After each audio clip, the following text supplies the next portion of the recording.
They say a house absorbs the souls of the people who build it. If that is true, then the 3-story Victorian sitting at the end of Elm Creek Road in upstate New York was not just made of timber, stone, and mortar. It was made of me, and it was made of my late husband, Thomas. We bought the property 35 years ago when it was nothing more than a derelict shell, a forgotten relic of the 19th century that everyone else in town considered an eyesore. But Thomas and I were architects, and where others saw rot and ruin, we saw a masterpiece waiting to be uncovered. We spent the first decade of our marriage with sawdust in our hair and calluses on our hands. We sanded down the original mahogany staircases until the wood glowed like dark honey. We hunted through antique salvage yards to find the exact stained glass transoms to match the era. Every nail, every shingle, every coat of paint was a testament to our life together. When Thomas passed away from a sudden heart attack 10 years ago, this house became my sanctuary. It was the only place where his absence didn't feel like a gaping wound. I could sit in the sunroom we designed, watching the light filter through the old oak trees, and feel a profound sense of peace. At 65, I was content. I had my garden, my books, a comfortable pension, and a fiercely loyal lifelong friend named Arthur, a retired forensic accountant who treated my financial security with the same meticulous care he applied to his chess games. My son, Marcus, was the only lingering ache in my otherwise quiet life. Marcus was 35, an opportunistic real estate agent whose ambitions always seemed to vastly outpace his work ethic. He had Thomas's charming smile, but none of his quiet integrity. Over the years, I had bailed him out of surefire investments that went belly up and floated him loans that were never repaid. A mother's love is a heavy, complicated thing. You see the flaws in your children, the deep structural cracks in their character, but you patch them over with hope and willful blindness because the alternative is simply too painful to look at. When he married Chloe 3 years ago, I thought, or rather I prayed, that she would be the grounding force he needed. Chloe was stunningly beautiful, 32, with a razor-sharp practicality about her. But her warmth always felt rehearsed, like a salesperson closing a deal. She called me Mom, with a syrupy sweetness that never quite reached her eyes.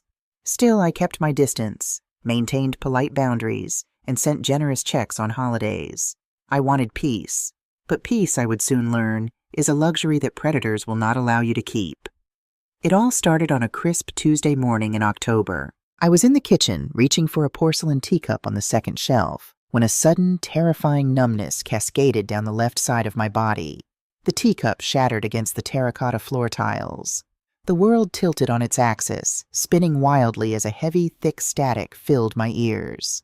I didn't fall, but I had to grip the edge of the granite countertop until my knuckles turned white, gasping for air as a phantom weight pressed against my chest. It was a transient ischemic attack, a TIA or a mini-stroke, as the doctors at the local hospital gently explained later that afternoon. "You're very lucky, Eleanor," Dr. Evans told me, his clipboard resting on his knee. "There's no permanent damage, and your cognitive functions are sharp as a tack, but your blood pressure is a serious concern. You need rest, a strict medication regimen, and absolutely no stress. At your age, a TIA is a warning shot. The next one could be catastrophic." I stayed in the hospital overnight for observation. In the grand scheme of things, it was a minor medical event, but the psychological toll was immense. For the first time in my life, I felt the cold, undeniable breath of my own mortality. I felt fragile, and in that moment of profound vulnerability, the wolves caught the scent. Marcus and Chloe arrived at the hospital the next morning. Marcus burst into this room with a theatrical display of panic, his face pale, clutching my hand as if I were on my deathbed. Chloe hovered right behind him, her eyes wide with manufactured terror, clutching a massive bouquet of lilies, flowers I had always been mildly allergic to, a fact she never bothered to remember. "Mom, I can't believe this," Marcus practically sobbed, burying his face in my shoulder. "When the hospital called, I thought I'd lost you. You can't live out there in that massive house all by yourself anymore. It's too dangerous. What if you fall? What if nobody finds you?" "I'm perfectly fine, Marcus," I said, my voice steady despite the exhaustion in my bones. "It was just a warning. I'll take my medication. I don't need a babysitter." Chloe stepped forward, placing a gentle, impeccably manicured hand on my arm. "Eleanor, please. You have to listen to us. We've been so worried about you. She paused, letting the soft, tremulous sigh escape her lips. She looked at Marcus, nodding encouragingly before turning back to me. Besides, we have some news. We wanted to tell you at Thanksgiving, but, well, life is too short. She gently placed both hands over her flat stomach. I'm pregnant, Mom. We're going to have a baby. The words hit me like a physical force.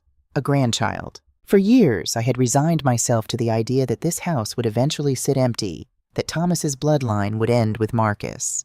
The thought of a little boy or girl running down the mahogany hallways, their laughter filling the high ceilings, sent a wave of overwhelming emotion through me.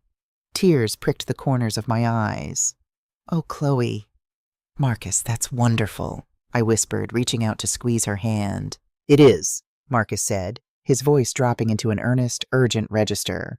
But Chloe is having a really tough first trimester.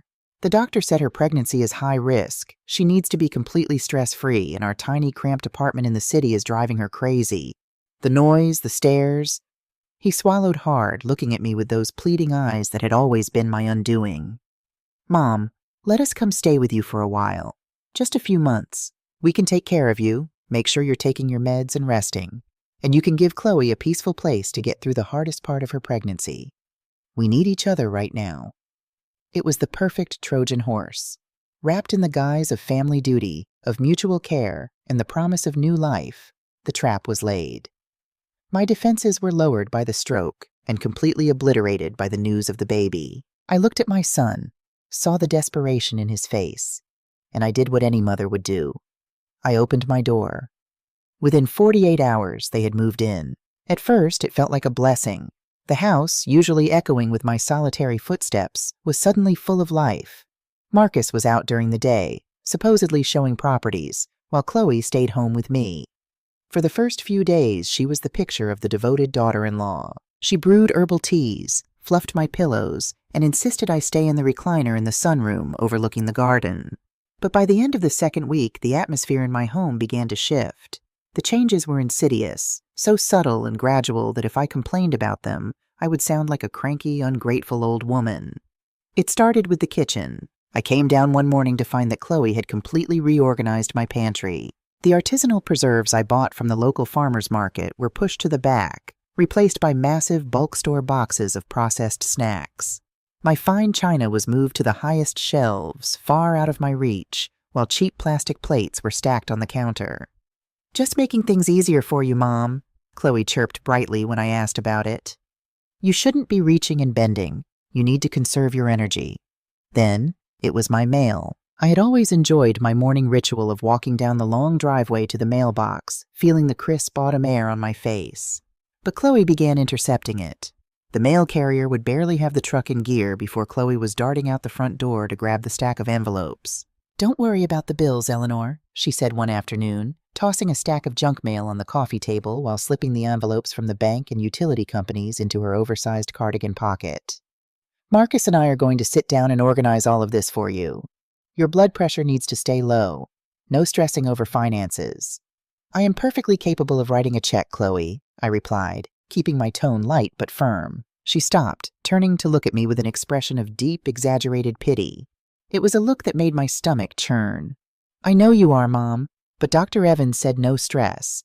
And after what happened last Tuesday, well, Marcus found you staring at the microwave for 5 minutes trying to figure out how to heat up your soup. We just want to be safe. I stared at her, completely taken aback. I was not confused by the microwave, Chloe. I was waiting for the timer to finish. She offered a sad, patronizing smile. Of course, but memory slips are normal after a TIA. Let us help you. It was a masterclass in gaslighting. She was weaving a narrative, day by day, comment by comment, painting me as a frail, confused, deteriorating old woman who couldn't be trusted with her own life. And the most terrifying part was how easily Marcus went along with it. When he came home in the evenings, Chloe would greet him at the door with a hushed, weary voice, updating him on my condition. She had a good day today, honey, I heard her whisper in the hallway one evening. But she forgot where she put her reading glasses again. I had to find them in the refrigerator. My blood ran cold. I hadn't lost my glasses. I had deliberately left them on the kitchen island next to my crossword puzzle. Chloe had moved them. I realized then that I was not a host, I was a hostage. The velvet glove was tightening around my throat. They weren't just taking over my chores, they were systematically stripping away my autonomy. They canceled my weekly newspaper delivery, claiming the clutter was a tripping hazard. They dismissed my housekeeper of 15 years, saying Chloe could handle the cleaning to save me money. The house grew quieter, more isolated. My phone mysteriously spent most of its time out of battery, the charger always misplaced. But the true turning point, the moment the veil fell completely, and I saw the pure, unadulterated malice lurking beneath their smiles, happened in the 3rd week. My medication regimen was the one thing Dr. Evans had been absolutely militant about. I was prescribed a highly specific, expensive blood thinner and an advanced beta blocker to keep my blood pressure from spiking and triggering another, potentially fatal stroke. The pills were distinct. The blood thinner was a pale diamond-shaped tablet, and the beta blocker was a small, bright blue capsule. Every evening at exactly 8 p.m., Chloe would bring me a small porcelain dish with my pills and a glass of water. "Medicine time, Mom," she would announce, standing over me with her arms crossed, watching intently until I swallowed every last one. Gotta keep that heart ticking for the baby. One Thursday evening, a heavy rainstorm was battering the windows of the sunroom. The house was drafty, and my hands were unusually stiff from the damp cold. Chloe handed me the little dish. "Here you go. Down the hatch." I picked up the pills, but my stiff fingers fumbled. The pills slipped from my grasp, scattering across the dark mahogany floorboards. "Oh, for heaven's sake," Chloe sighed, a flash of genuine irritation breaking through her sweet facade. She didn't offer to help. She just stood there, hands on her hips. "You really need to be more careful, Eleanor. Those aren't cheap." "I've got them," I muttered, leaning forward awkwardly to pick them up. I retrieved the blue capsule first. Then my fingers brushed against the pale diamond-shaped pill. It had rolled near the edge of the large potted fern, resting perfectly in a small puddle of water that had dripped from the leaves after Chloe overwatered it that morning. As I reached for it, I stopped. The pill was fizzing. It was a subtle reaction, a tiny ring of white bubbles forming around the edges of the tablet as the water dissolved the outer coating. I frowned, leaning closer. My prescribed blood thinner was an enteric-coated tablet, designed specifically to pass through the stomach and dissolve slowly in the intestine. It was hard as a rock. It absolutely should not dissolve instantly in a few drops of cold water. And then the smell hit me.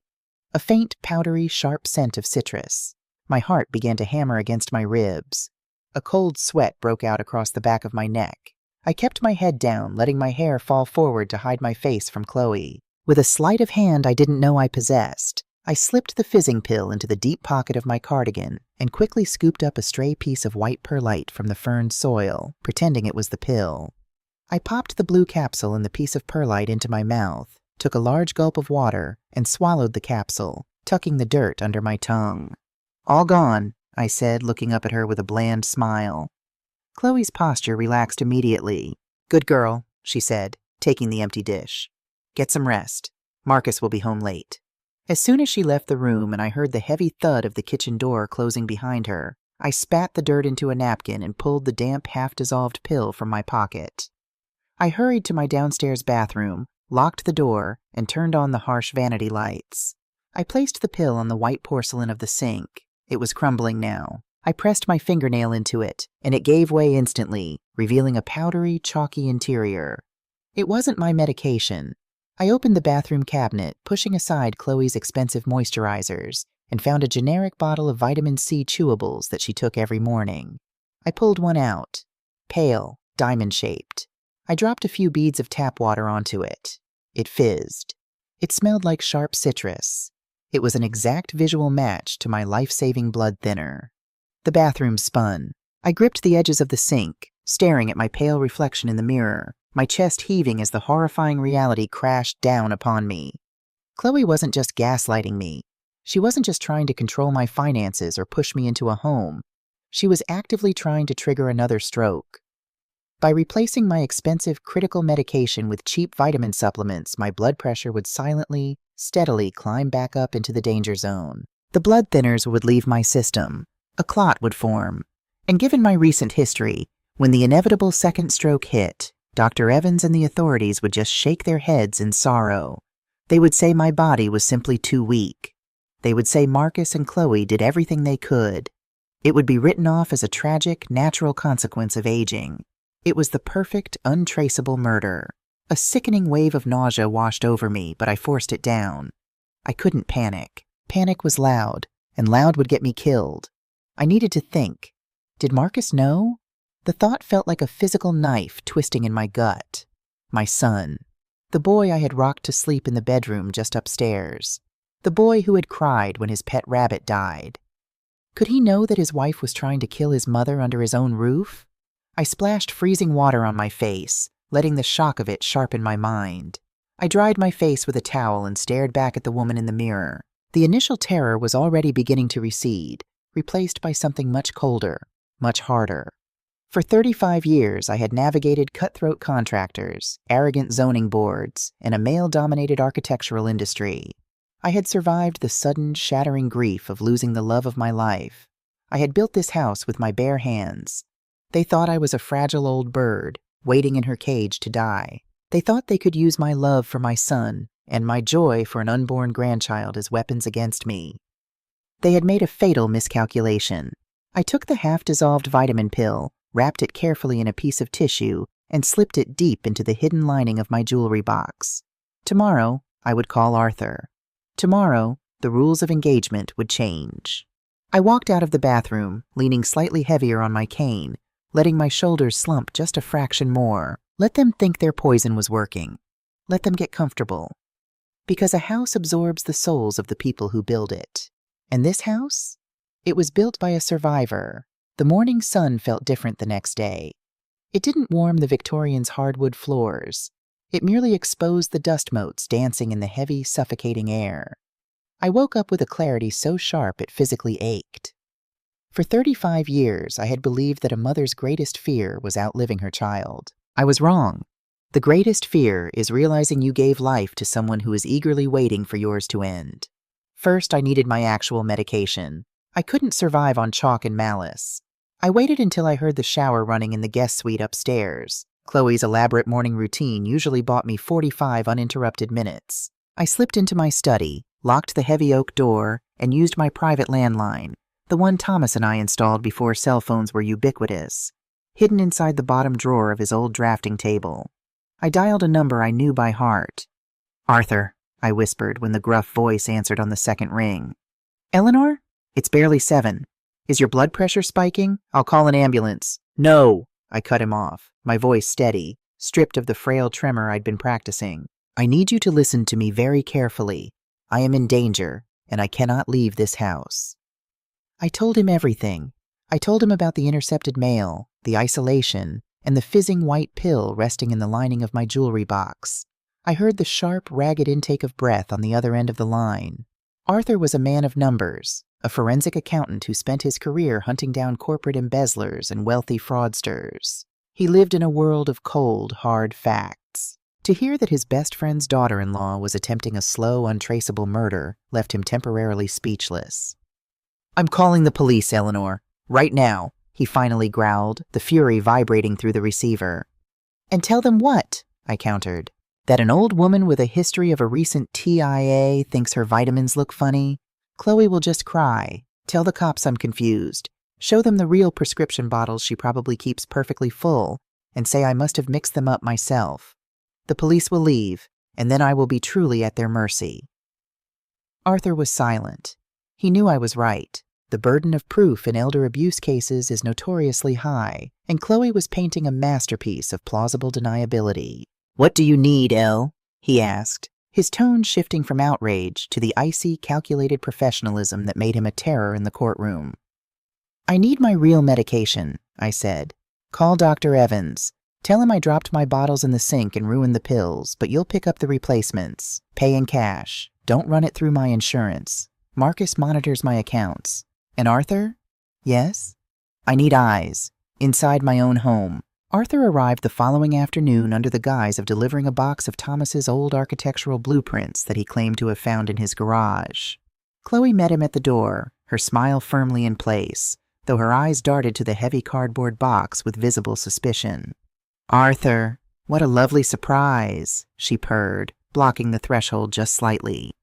"Eleanor is resting right now. She had a rough morning. Can I take that for you? Nonsense, Arthur boomed, his voice carrying the effortless authority of a man who didn't take orders from 30-something grifters. These are heavy, and they belong in Thomas's study. I know the way. He brushed past her before she could protest. I was waiting in the study, draped in a thick shawl, leaning heavily on my cane. When Arthur closed the door behind him and turned the brass lock, the facade dropped. He didn't hug me. He knew I didn't need comfort. I needed ammunition. He opened the box. Beneath a layer of yellowed blueprints lay 3 small, unmarked black boxes and a brand-new bottle of my enteric-coated blood thinners. Microcameras, Arthur explained quietly, pulling out devices no larger than a thumbnail. Motion-activated, they record audio and high-definition video directly to a secure encrypted cloud server. I've set it up on this tablet. He handed me a sleek black iPad. Keep this hidden. Under your mattress, behind the radiator, anywhere she won't look. For the next 20 minutes, while Chloe paced nervously in the hallway outside, Arthur and I went to work. He installed one camera inside the smoke detector in the study, providing a sweeping bird's-eye view of my desk and filing cabinets. He placed another in the living room, tucked seamlessly into the intricate molding of the fireplace mantel. The third went into the hallway, hidden inside a hollowed-out spine of an encyclopedia on the bookshelf. They won't see a thing, Arthur promised, his hand briefly squeezing my shoulder. Take your real pills in secret. Let her feed you the fakes. Flush them down the toilet. And Eleanor, if you feel even slightly unsafe, you press the emergency button I programmed on the tablet's home screen. I will be here with the police in 4 minutes flat. Thank you, old friend, I whispered. When Arthur left, the true performance began. If Chloe and Marcus wanted a dying woman, I would give them a masterpiece. Over the next week, I let my shoulders slump permanently. I shuffled my feet when I walked, letting the rubber tip of my cane drag heavily against the mahogany floors. I allowed my voice to thin out, losing its resonant timbre, replacing it with a breathy, hesitant whisper. When Chloe brought me my evening tea and the dish of pills, I took them with trembling hands, letting my chin quiver just enough to suggest I was losing the battle against my own failing body. Inwardly, I was sharper than I had been in years. The real beta blockers and blood thinners, which I secretly swallowed in the locked bathroom every morning, kept my heart steady and my mind crystal clear. But outwardly, I was fading into the wallpaper. Chloe reveled in it. She began to drop the sweet, caring daughter-in-law act when we were alone.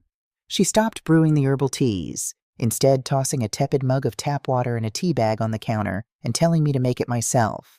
She spent her days lounging on my velvet sofa, online shopping with credit cards I suspected were tied to my accounts, and talking on the phone in hushed, urgent tones.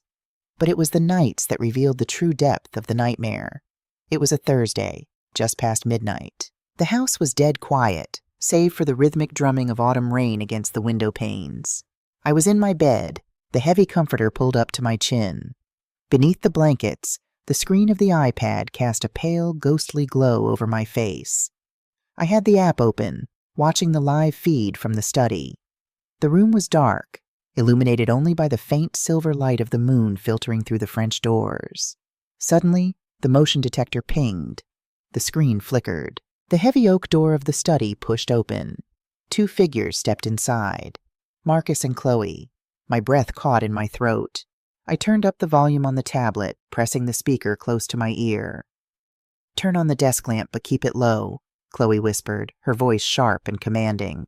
It was a tone I had never heard her use with my son. "She's dead to the world." I gave her an extra dose of melatonin in her chamomile. A soft click, and a pool of yellow light spilled across Thomas's old leather-topped desk. Marcus stood there, running a hand through his hair. He looked exhausted, his face drawn and pale in the harsh light. "I hate this, Chloe," Marcus muttered, pacing the length of the Persian rug. "I feel like a vulture. We're sneaking around her house while she's sleeping upstairs." For a fleeting, desperate second, a spark of hope flared in my chest. He doesn't want to do this, I thought. He's being manipulated. He's weak, but he's not evil. Then Chloe rounded on him, and the spark was instantly extinguished. "Oh, grow up, Marcus," she hissed, slamming a heavy drawer shut. "You think I want to be stuck in this dusty museum, playing nursemaid to an old woman who barely remembers what day it is? We don't have time for your guilt trips. Where does she keep the original deed? And the will?" The copies in the filing cabinet are from 10 years ago. I don't know, Marcus snapped, leaning over the desk and yanking open the bottom drawers. She used to keep everything in the safe deposit box at the bank, but she moved the sensitive files here after Dad died. Check the safe behind the bookshelf. I already did. It's an old combination dial. I can't crack it without the code, Chloe grumbled, tossing a stack of old utility bills onto the desk. She crossed her arms, glaring at him. We need those documents, Marcus. Trent said he can't draft the power of attorney and the property transfer without the exact legal descriptions on the original deed, and we need to make sure the will hasn't been updated to leave this place to some damn charity. Trent, his old college buddy, the sleazy attorney who had barely passed the bar. They were already drafting the paperwork. Marcus scrubbed his face with both hands, letting out a ragged groan. I know. I'll look for the combination tomorrow. But you need to back off, Chloe. You're pushing too hard. I'm pushing too hard? Chloe let out a sharp, bitter laugh that echoed unnervingly in the quiet room. You're the one who owes $500,000 to the Valenti brothers, Marcus. $50, $100, $1,000. Do you understand what they are going to do to us if you don't pay them by December? They don't send strongly worded letters. They break legs. They ruin lives. My blood turned to ice. $500,000. The Valenti brothers were notorious in the city, loan sharks who operated out of high-end shell companies. Marcus hadn't just made a bad real estate investment. He had gambled with his life, and now he was gambling with mine to pay the debt. Keep your voice down, Marcus panicked, glancing nervously toward the ceiling, directly at where my bedroom was. I know the stakes. Then act like it. Chloe stepped closer to him, her voice dropping into a venomous, urgent whisper. This house is worth at least $3 million, fully paid off. It's sitting right here. It is our only way out.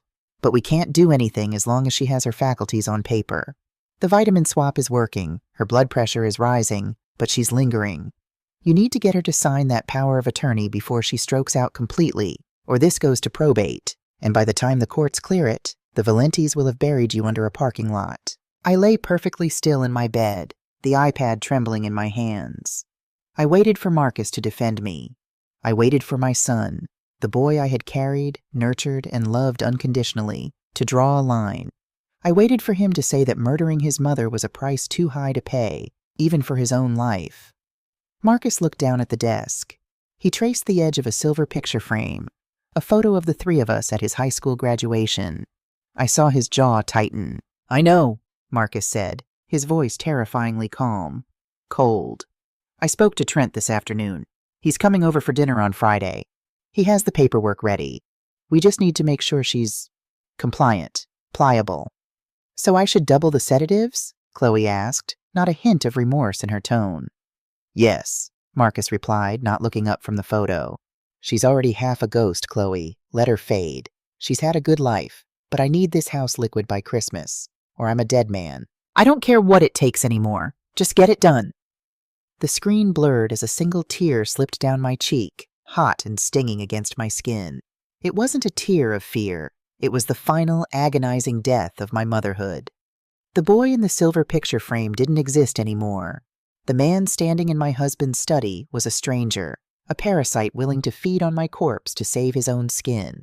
He didn't care about my health. He didn't care about the baby, which, listening to Chloe's hardened, calculating tone, I suddenly realized might just be another calculated lie.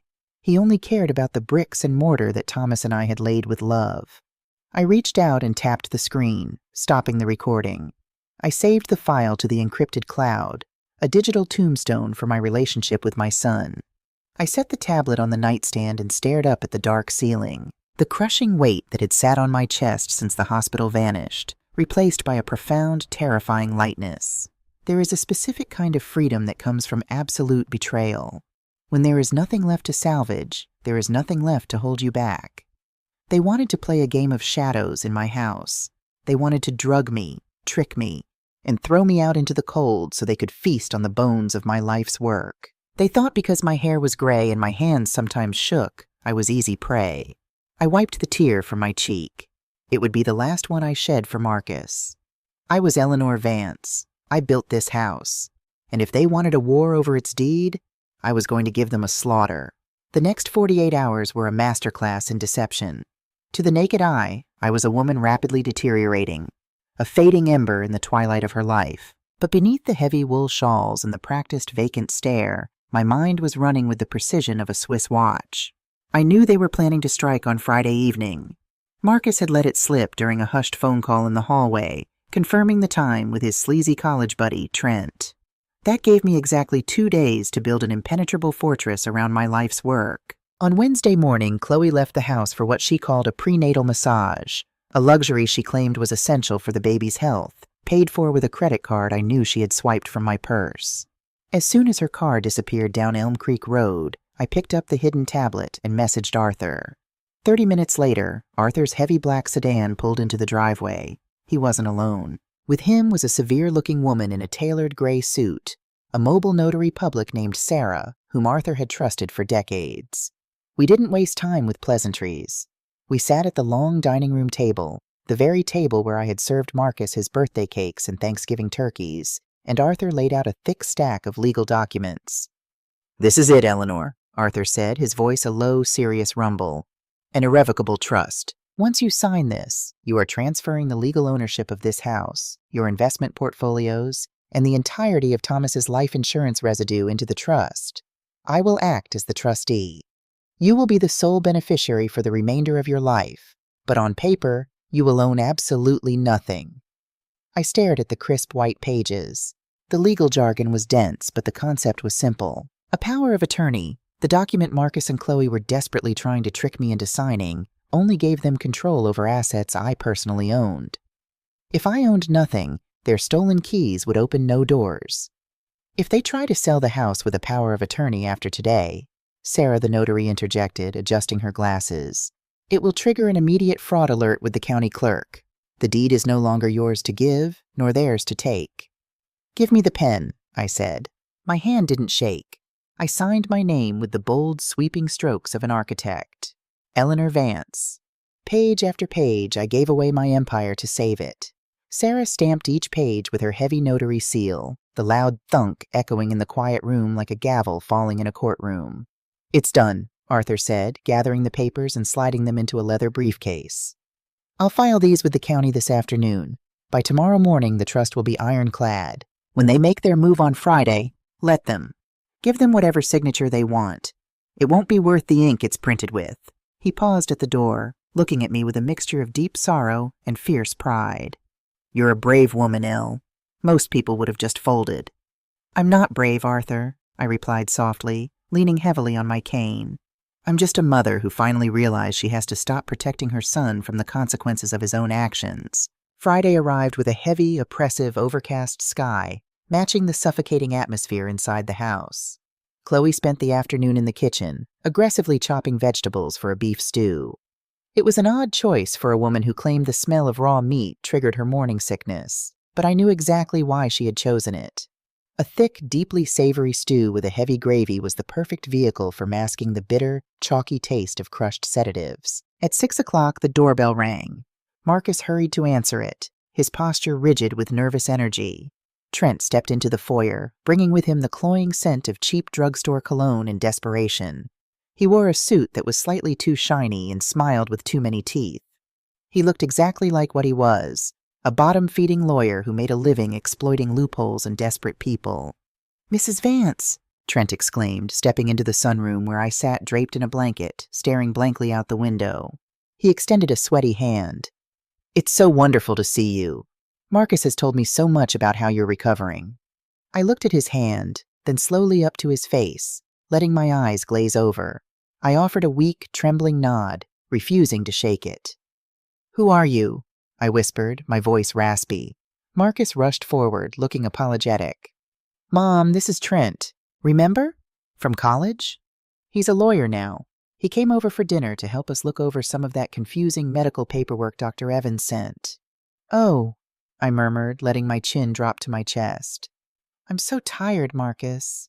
"I know, Mom. We'll eat soon and then you can rest," he said, patting my shoulder. His touch, once a source of comfort, now felt like a spider crawling across my skin. Dinner was a macabre piece of theater. We sat in the formal dining room, the crystal chandelier casting long, harsh shadows. Chloe served the stew, placing a steaming, oversized bowl directly in front of me. "Eat up, Eleanor," she said, her voice dripping with artificial sweetness. "I made it specially for you. Lots of iron. You need your strength." I picked up my spoon with trembling fingers. Beneath the heavy linen napkin on my lap, I had hidden a thick, highly absorbent sponge sealed inside a heavy-duty Ziploc bag. It was an old trick I had learned from Thomas when he used to sneak greasy scraps to our golden retriever under the table. I took a spoonful of the stew, bringing it close to my mouth, then feigned a coughing fit. As I hunched over, pressing the napkin to my mouth, I quickly and expertly dumped the spoonful into the sponge in my lap.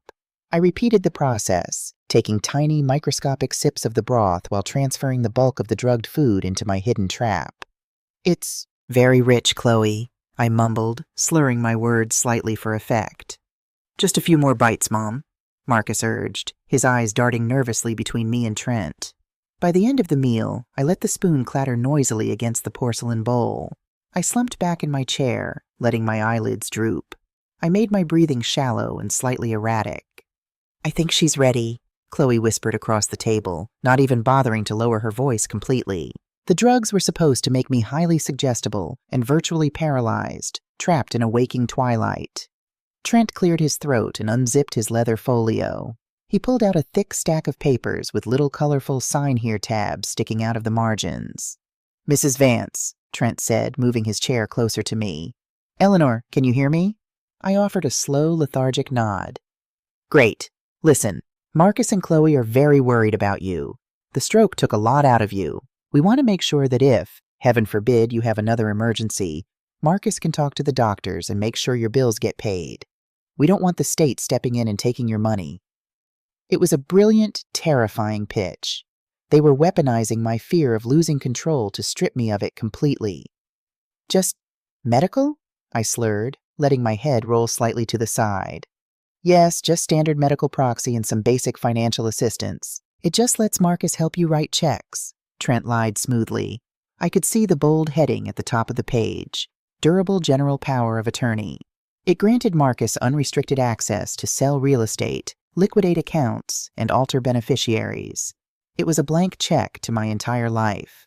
Marcus knelt beside my chair. He took my cold, steady hand in his sweaty, shaking one. "Mom, please," he begged, and for a second I heard real tears in his voice. "I can't bear the thought of you suffering and not being able to help you. And with the baby coming, Chloe is so stressed. Please do this for us. Let me take the burden off your shoulders. Give us some peace of mind." Chloe kneeled on the other side, resting her head against my arm. "For the baby, Eleanor. Please." It was a masterstroke of emotional manipulation. If I had truly been the frail, terrified woman they thought I was, I would have signed my soul over to the devil just to make them stop looking at me with such overwhelming pity. I looked deeply into my son's eyes.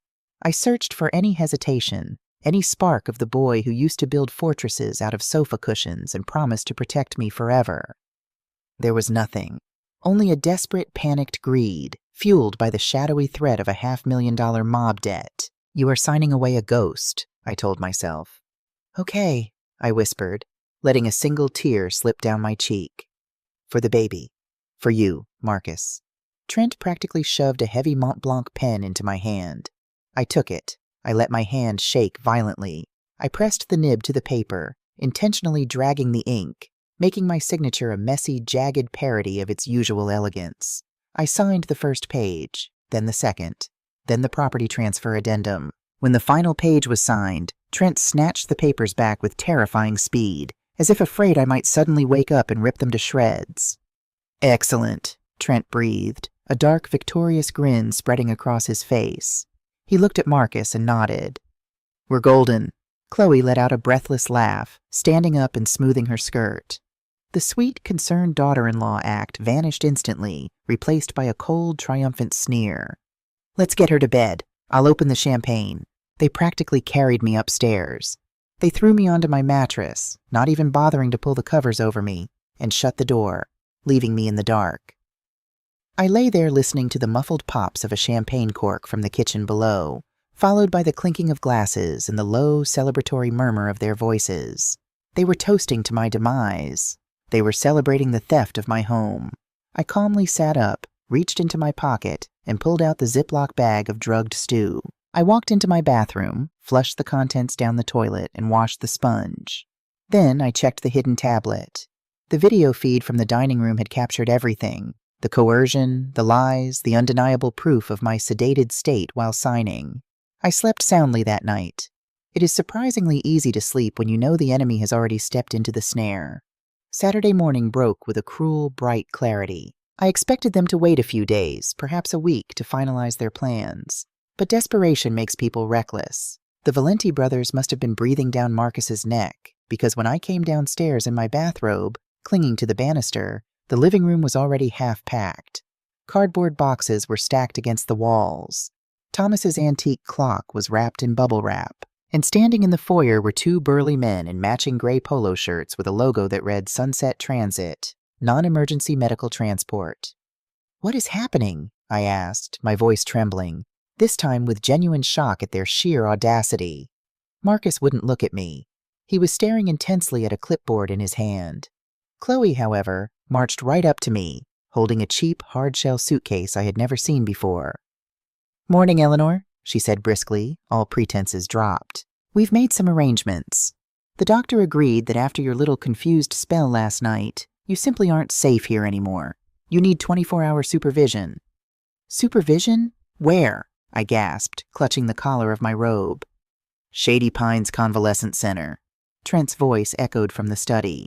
He walked out, holding the power of attorney I had signed the night before. "It's a state-run facility. Very secure. Don't worry, Mrs. Vance Marcus has full legal authority to make this transition. The papers are all in order. A state-run facility. The kind of place where they parked the elderly in hallways, drugged them into compliance, and let them rot while the state drained whatever meager funds they had left." "Marcus," I pleaded, turning to my son. "Marcus, please. This is my home. You can't do this." He finally looked at me, and his eyes were completely dead. "It's out of my hands, Mom. It's for your own good. The transport guys are going to take you now. Chloe packed your essentials." He didn't even pack my things himself. One of the transport men stepped forward, placing a heavy, calloused hand on my arm. "Come on, sweetheart, let's get you in the van. We've got a nice warm blanket for you." I didn't fight them. I knew that if I caused a scene, they could legally claim I was combative and have me sedated. I let the man lead me toward the front door. As I crossed the threshold, I stopped and looked back. Marcus was already holding his cell phone to his ear, pacing in the foyer. "Yeah, John? It's Marcus. The property is vacant. I want the off-market listing active by noon today. Cash buyers only. We need to close this in under 2 weeks."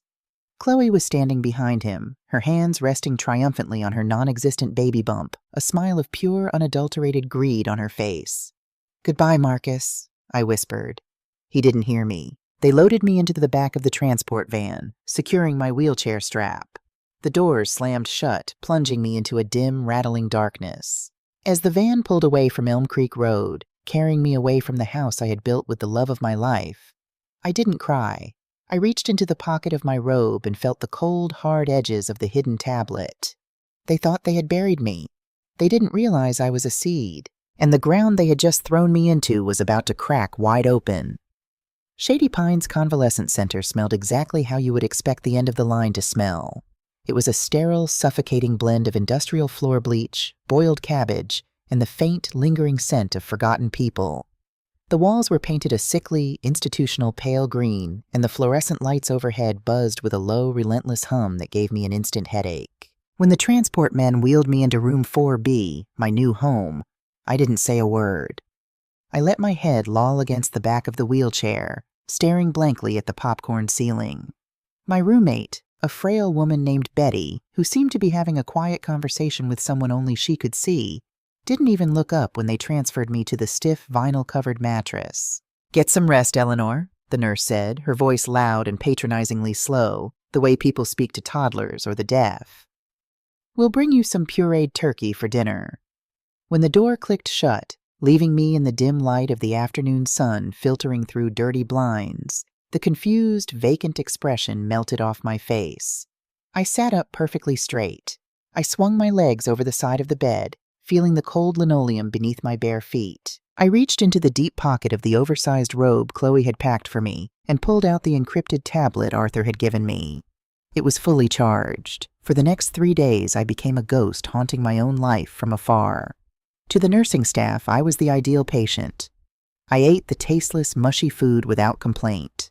I sat in the recreation room in a wheelchair I didn't need, a thick blanket draped over my lap, watching daytime soap operas with sightless eyes. I let them give me my medication, which consisted of whatever cheap vitamins Chloe had packed in my bag, supplemented by generic sedatives the facility prescribed to keep us all quiet.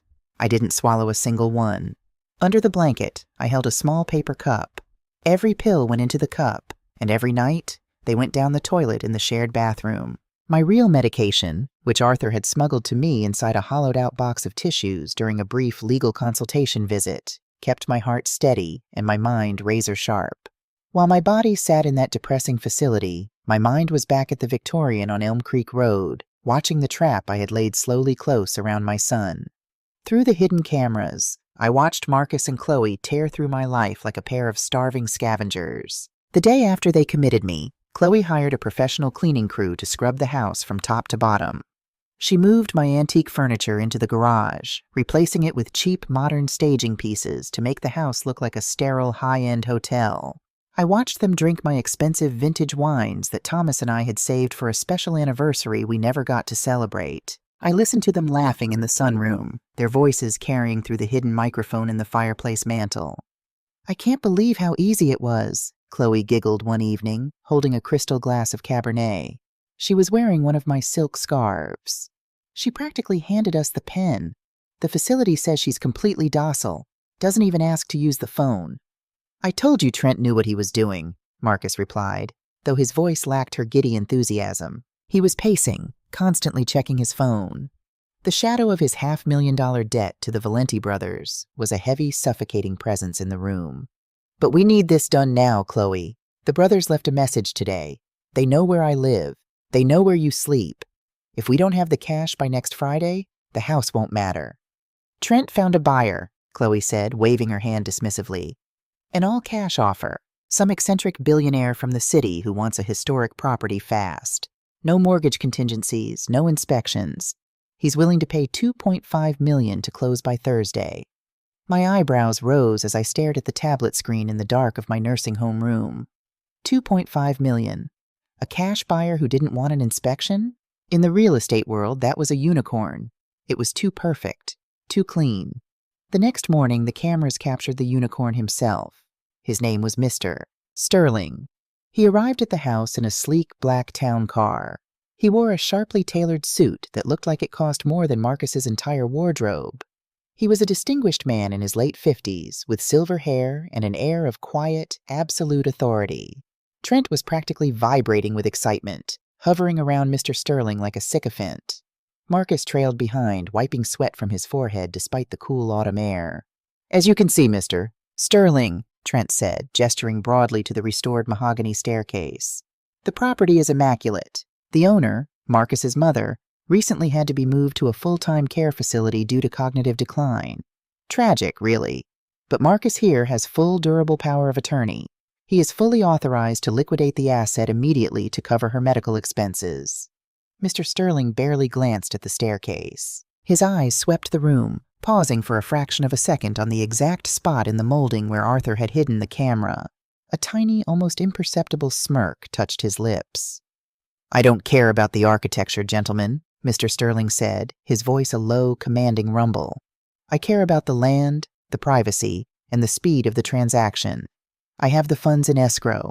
If the title is clear and your paperwork is ironclad, we can close at the title agency on Thursday at 10 a.m. Cash wire transfer immediately upon signing." Marcus exhaled a breath so shaky it was picked up by the microphone. "The paperwork is ironclad," he promised desperately. "We can close on Thursday." I turned off the tablet, the soft click echoing in the quiet room. Thursday. Today was Tuesday. I had 48 hours left in this purgatory. I spent Wednesday mentally preparing for the war to come. I grieved, finally and fully, for the son I had lost. I let the memories of Marcus's childhood wash over me. The scraped knees, the bedtime stories, the proud smile on his face when he learned to ride a bike on the driveway he was now selling out from under me. I let myself feel the devastating hollow ache of a mother's ultimate failure. And then I boxed those memories up. I sealed them away with a cold, unforgiving finality. The boy I loved was dead. The man who wore his face was a threat to my survival, and I would treat him accordingly. Thursday morning arrived with a crisp, clear blue sky. At 8:30 a.m., the door to my room opened. It wasn't the patronizing nurse with a cup of pureed fruit. It was Arthur. He didn't look like an old, retired accountant checking on a sick friend. He wore a dark, impeccably pressed suit. His posture was rigid, his eyes burning with a fierce, uncompromising intensity. He carried a large garment bag over his arm and a sleek leather briefcase in his hand. "Morning, Eleanor," he said, his voice booming in the tiny, depressing room. Betty, who was mumbling to her pillow, jumped slightly. "Arthur," I replied, my voice strong, clear, and completely devoid of the tremor I had been faking for weeks. "I brought your clothes," he said, laying the garment bag on my bed. "The gray wool slacks, the cashmere turtleneck, and your good pearls. It's time to go." I stood up, shedding the cheap, oversized facility robe and tossing it onto the floor like a discarded skin. I took the clothes into the tiny bathroom. I washed my face with cold water, scrubbing away the pale, sickly pallor I had intentionally cultivated. I brushed my hair, pinning it back into a severe, elegant twist. I put on the clothes, feeling the familiar, comforting weight of the wool and cashmere armor I had worn in countless boardrooms. Finally, I fastened Thomas's pearls around my neck. When I stepped out of the bathroom, I wasn't the confused, broken woman they had dumped here 5 days ago. I was Eleanor Vance. Arthur looked at me, a slow, predatory smile spreading across his weathered face. "There she is. Shall we?" He had already handled the discharge paperwork, threatening the facility's administrator with a massive lawsuit for holding a perfectly competent woman against her will without a court-ordered medical evaluation. They were all too eager to let us walk out the front doors. We climbed into the back of his waiting town car. The leather seats were a stark contrast to the vinyl of the transport van. "The title agency?" I asked, looking out the tinted window as we pulled onto the highway. "Exactly," Arthur said, opening his briefcase. "The closing is scheduled for 10 a.m. Trent, Marcus, and our friend Mr. Sterling are already there." I turned to look at him. "Tell me about Mr. Sterling, Arthur. The cash buyer. A man who doesn't negotiate and doesn't care about an inspection? That's not a real estate investor." Arthur chuckled, a deep rumbling sound in his chest. "Nothing gets past you, El. No, he's not an investor. His name is Special Agent Robert Sterling, Federal Bureau of Investigation, White Collar Crimes Division." I stared at him, the pieces rapidly clicking into place. "The FBI?" Arthur nodded, his expression turning deadly serious. "Trent has been on the Bureau's radar for nearly 2 years. He's not just a sleazy lawyer, Eleanor. He's the architect of a massive elder fraud ring. He targets seniors with declining cognitive functions, usually widows, isolates them, forges powers of attorney, liquidates their assets, and takes a 50% cut of the proceeds. He's destroyed dozens of families." A cold chill ran down my spine, replacing the anger with a profound sense of horror. "And Marcus?" "Marcus was the perfect mark," Arthur said grimly. Trent knew Marcus was drowning in debt to the Valenti brothers.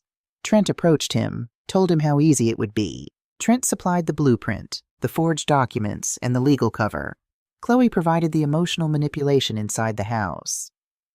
"So the cameras," I breathed. "The cameras weren't just for you," Arthur confirmed.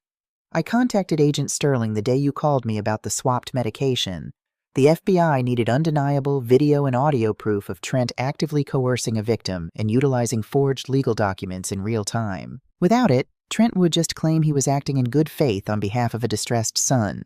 Your hidden cameras provided exactly what they needed. The coercion at the dinner table, the drug swapping, the intent to defraud. It's an airtight federal case." "And the closing today?" I asked, my heart beginning to hammer a steady, powerful rhythm against my ribs. "The final nail in the coffin," Arthur said, checking his watch. It was 9:45 a.m. "Wire fraud. By attempting to execute the sale of a property across state lines using fraudulent documents, Trent will trigger federal jurisdiction. The moment they slide that forged power of attorney across the title agent's desk and sign the closing documents, it's over." We drove in silence for the next 10 minutes. The suburban sprawl gave way to the sleek glass and steel office parks of the city's financial district. I thought about Marcus sitting in that office right now. I thought about the sweat on his forehead, the desperate, frantic hope in his chest that he was about to be saved from the mob. I wondered if he felt even a sliver of guilt for the mother he believed was rotting in a state-run facility. Probably not. Greed is a fantastic anesthetic. The town car pulled up to a towering glass building. We didn't go in through the front. Arthur led me through a side entrance where a man in a dark suit with an earpiece was waiting. He nodded at Arthur and swiped a key card, leading us into a private service elevator. "They are in conference room B on the 4th floor," the agent murmured to Arthur. "Sterling is dragging out the paperwork. He's got them right where we want them." We stepped off the elevator into a plush, carpeted hallway. At the far end, through a set of heavy glass doors, I could see them. Marcus was sitting at a massive mahogany table, his leg bouncing nervously. Chloe sat next to him, wearing a tailored designer dress she had undoubtedly bought with my money, her hands resting protectively over her stomach. Trent was leaning over the table, pointing to a stack of documents with his gold fountain pen, explaining something to the title agent, a woman with a severe bob who was typing rapidly into her computer. Sitting across from them, looking utterly relaxed, was Special Agent Sterling. Arthur and I stood in the shadows of the hallway, flanked by 2 more plainclothes FBI agents. We watched the silent pantomime through the glass. I saw Trent slide the thick, beautifully bound power of attorney document across the table to the title agent. The document they had drugged me to sign. The document that gave them the keys to my kingdom. Marcus let out a visible sigh of relief, leaning back in his chair and running a hand over his face. Chloe reached out and squeezed his arm, flashing him a brilliant, triumphant smile. They thought they had won. They thought the nightmare with the Valenti brothers was over. They thought they were rich. The title agent took the power of attorney. She didn't smile. She opened the file, typed a sequence of numbers into her secure database to verify the deed in the chain of title. I watched the screen of her computer from afar, though I already knew exactly what it said. I saw the title agent frown. She typed the numbers in again. Her frown deepened into a look of absolute confusion. She looked up at Trent. Even through the soundproof glass, I could read her lips perfectly. "Mr. Trent, there's a problem." Trent's confident smile faltered. He leaned forward. Marcus sat up straight, the blood instantly draining from his face. "What do you mean, a problem?" Trent demanded, his body language shifting from relaxed arrogance to sudden, sharp panic. The title agent turned her monitor so they could see it. "Eleanor Vance does not own the property at Elm Creek Road. She hasn't owned it since last Wednesday. The deed was transferred in its entirety into the Vance Irrevocable Trust. The legal owner is the trustee, Arthur Pendleton.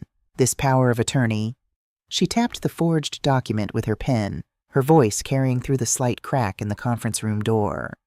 "Is completely worthless. She had no authority to sign it, and you have no authority to sell." The silence in the conference room was absolute. It was the heavy, suffocating silence of a bomb dropping, suspended in the air just a microsecond before detonation. Marcus stared at the screen, his mouth opening and closing like a suffocating fish. Chloe's hands flew to her mouth, her eyes wide with a terror so pure it almost looked beautiful. Trent stumbled backward, his chair scraping violently against the hardwood floor. He looked at Special Agent Sterling, whose relaxed posture had vanished. Sterling was sitting forward, his hands folded neatly on the table, staring at Trent with the cold, unblinking eyes of an apex predator. "Worthless?" Marcus choked out, his voice cracking into a high-pitched whine. No, that's impossible. She didn't leave the house. She didn't talk to anyone. Trent, do something." Trent didn't do anything. He was looking at the door. He was looking for an exit. Arthur stepped out of the shadows. He looked at me, offering his arm like a gentleman escorting a lady to a grand ball. "Ready, Eleanor?" he asked softly. I smoothed the front of my cashmere sweater. I felt the cool weight of Thomas's pearls against my collarbone. I felt the strength of 35 years of survival coursing through my veins. "I've never been more ready in my life," I replied. I took his arm, and together we pushed open the heavy glass doors of the conference room. The heavy glass door swung open, the soft hiss of its hinges the loudest sound in the suddenly paralyzed room. I stepped over the threshold, leaning slightly on Arthur's arm but keeping my back perfectly straight. The sickly, trembling old woman they had discarded at Shady Pines was gone, replaced by the matriarch of Elm Creek Road. I wore Thomas's pearls, a tailored suit, and an expression of cold, absolute finality. Marcus was the first to see me. He had been practically vibrating with panic as the title agent explained the uselessness of his forged documents. When his eyes met mine, His jaw went slack. The blood completely drained from his face, leaving him looking like a ghost haunting his own life. Mom? He stammered, his voice cracking into a high, reedy pitch. He instinctively took a step back, bumping into the heavy mahogany table. What are you doing here? Chloe followed his gaze. Her hands flew from her stomach to her mouth, her eyes wide with a terror so pure it was almost beautiful. She looked from me to Arthur and back to me, the manicured facade she wore so effortlessly finally shattering into a million sharp, jagged pieces. Hello, Marcus. Chloe, I said, my voice steady, carrying the quiet authority of a woman who had already won the war before the first shot was fired.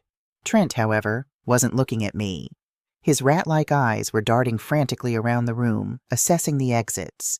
He had recognized Arthur instantly. He knew exactly what the presence of a forensic accountant meant. "This is a mistake," Trent sputtered, his slick, confident lawyer persona evaporating. He grabbed the forged power of attorney off the table and began shoving it into his leather briefcase. "There's been a misunderstanding. We were simply exploring options for Mrs. Vance's care. We're leaving." "Sit down, Mr. Trent." The deep, commanding voice came from the end of the table.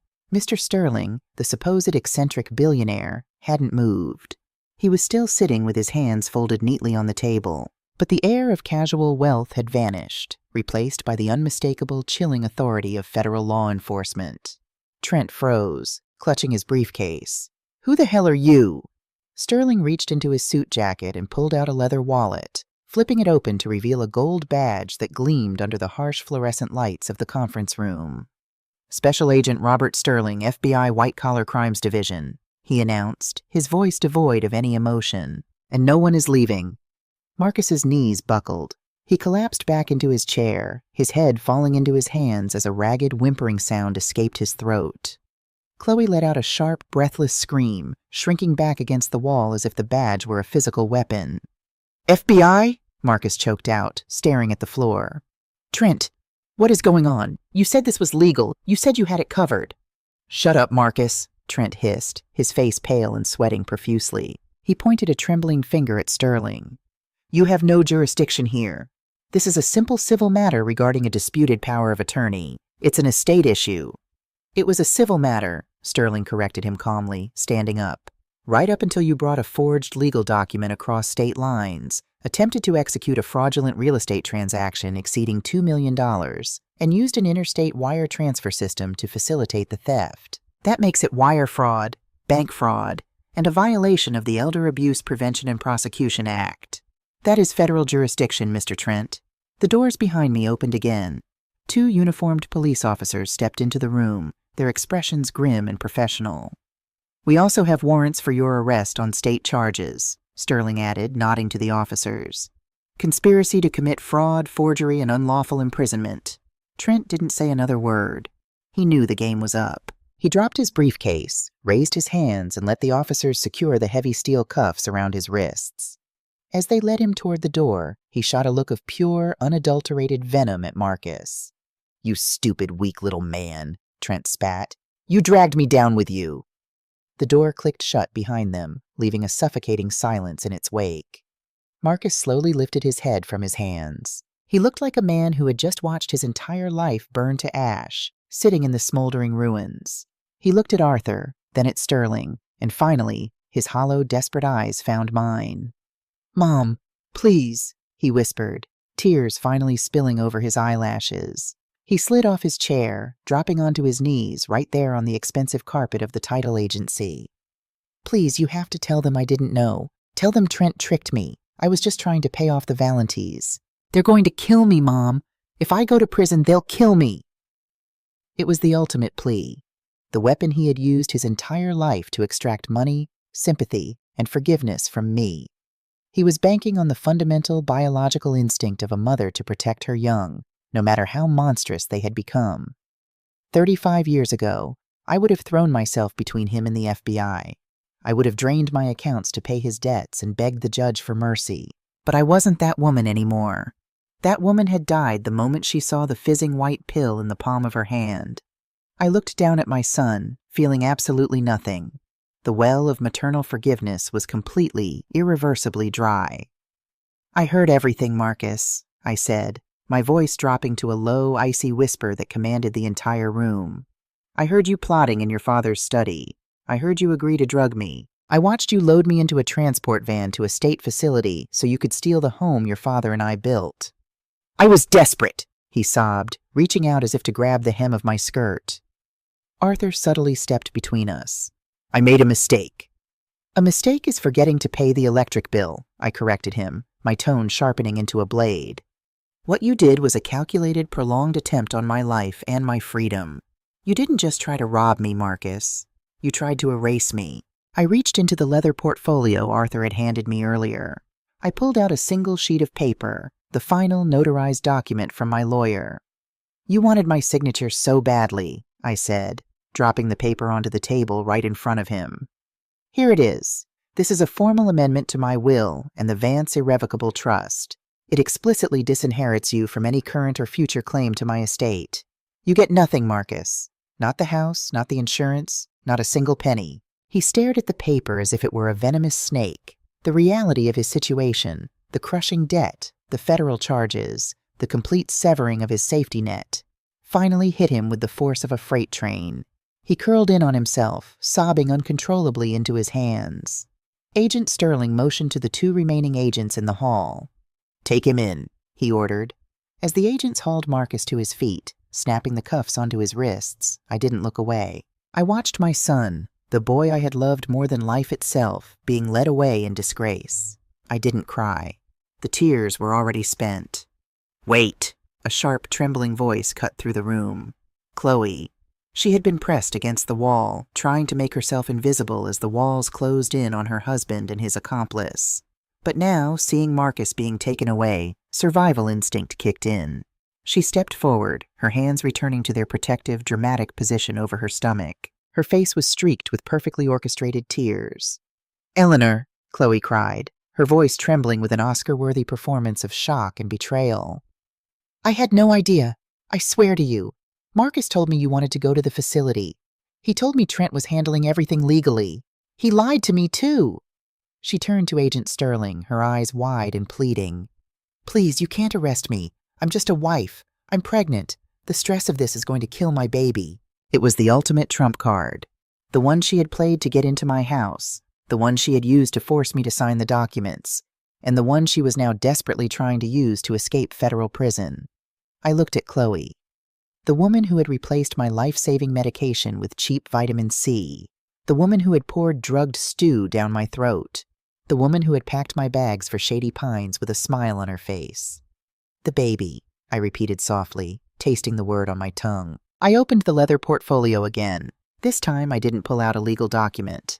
I pulled out a manila envelope. During the 3 days I was pretending to be a vegetable in the convalescent center, I hadn't just been watching the cameras. I had asked Arthur to do what he did best, follow the paper trail. Arthur had hired a private investigator to dig into Chloe's life while she was busy playing Lady of the Manor in my home. I opened the envelope and pulled out a stack of glossy photographs and a thick medical report. I tossed them onto the table. Let's talk about the baby, Chloe, I said as he said, my voice carrying a lethal, quiet calm. Chloe looked down at the photographs. Her breath hitched, a sharp, ragged sound of genuine panic. They were time-stamped photos from 3 days ago. They showed Chloe sitting at a high-end bar downtown, sipping a bright pink martini. The next photo showed her smoking a cigarette on the patio.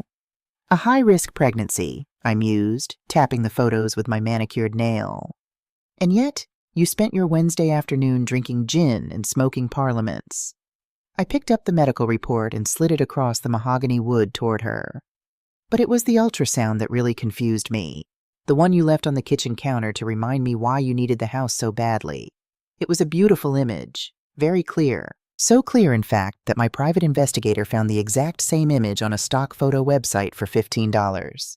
Chloe's face turned the color of old ash. Her mouth opened, but no sound came out. The baby bump she had been protectively clutching suddenly looked utterly ridiculous beneath her expensive designer dress. Arthur's investigator pulled your actual medical records, I continued, driving the final nail into her coffin. You aren't pregnant, Chloe. You never were. You used the idea of a child, my grandchild, as a weapon to manipulate my son into accelerating his plan and to guilt me into compliance. The silence in the room was absolute. Even Agent Sterling looked slightly taken aback by the sheer audacity of her lie. Marcus, who was standing by the door with the agents, had gone completely still. He slowly turned his head to look at his wife. The realization that he had thrown his entire life away, destroyed his relationship with his mother, and faced federal prison for a child that didn't even exist, shattered whatever was left of him. "You lied?" Marcus whispered, his voice cracking, a sound of pure, hollow devastation. "You made me do this? For nothing?" Chloe backed away from the table, her hands finally dropping from her stomach. The sweet, concerned facade was gone, replaced by the cornered, feral look of an animal caught in a trap. I was going to get pregnant. Once we had the money, I just needed to speed things up." "Take her," Sterling said disgustedly, waving his hand at the agents. Chloe didn't go quietly. As the officers moved in to cuff her, she began to scream, thrashing against their grip, her carefully styled hair falling wildly around her face. She cursed at Marcus, she cursed at the FBI, and as they dragged her past me, she fixed her furious, venomous eyes on me. "You old witch!" she shrieked, her voice echoing down the hallway. "You're going to die alone in that massive house. You have nothing." I stood perfectly still, watching the doors close behind her. Her screams faded into the distance, eventually silenced by the heavy ping of the elevator arriving. The conference room was finally empty, save for Arthur, Agent Sterling, and the title agent, who was sitting very quietly behind her computer screen. "She's wrong, you know," Arthur said softly, stepping up beside me and placing a warm, comforting hand on my shoulder. I looked at Arthur. I thought about the Victorian house waiting for me on Elm Creek Road, the stained glass transoms, the mahogany staircase, the garden Thomas and I had planted together. It was quiet now. The wolves had been cleared out. "I know," I replied, a small, genuine smile finally touching the corners of my mouth. "I have my life back, and I intend to live every single minute of it."